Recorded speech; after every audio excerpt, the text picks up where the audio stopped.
We went to Milan to watch Ipswich play. This was at the San Siro. Growing up in Cambridgeshire, brothers Josh and Nick Pope did everything together. From kickabouts in the back garden to following Ipswich Town in Europe, football dominated their childhoods. 17 years on, that love for the game still burns strong in both of them, with Josh playing in goal for non-league team Soham Town Rangers and Nick having just earned his first call-up to the England squad. We both dreamed of being professional footballers when we grow up, and unfortunately it didn't happen for me, but I'm really, really proud of him and all that he's done, because he's worked so hard to achieve it. He's put in the hard graft, put in the hard yards, and he's got his rewards. Despite his recent rise to stardom, getting to the top hasn't been easy for Nick. At the age of 16, he was released by Ipswich, the club he'd always dreamt of playing for.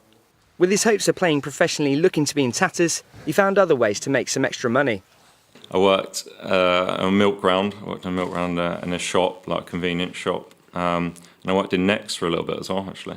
The shop Next, yeah. How much money did you get for the milk round? Not enough. Little did Nick know that his life was about to change again for the better, though.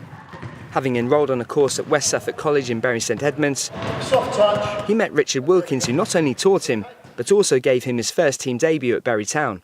Some lads get dismissed at 16 and their football career takes the wrong path, but he kept studying, he kept working hard, he wanted to become better, he wanted to play at the highest level he could, and he just had this great belief in himself.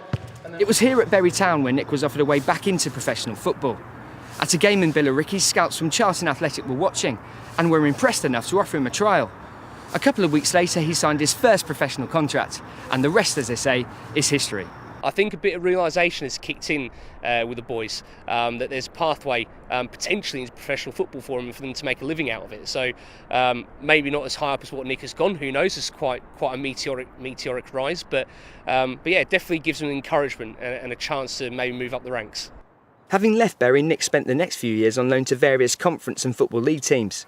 However, an injury to Burnley #1 Tom Heaton presented him with an opportunity to star in the Premier League this season, and he hasn't looked back, keeping 10 clean sheets in 27 matches.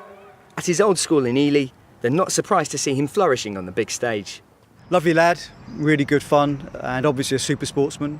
He was obviously our goalkeeper, and an outstanding goalkeeper at the time. Every time we see him, just so proud, such a great achievement. An amazing achievement that could yet have a fairy tale ending, especially with the World Cup just around the corner. And if he does make it, you can guarantee that he'll head to Russia with plenty of love. Andy Ward, ITV News.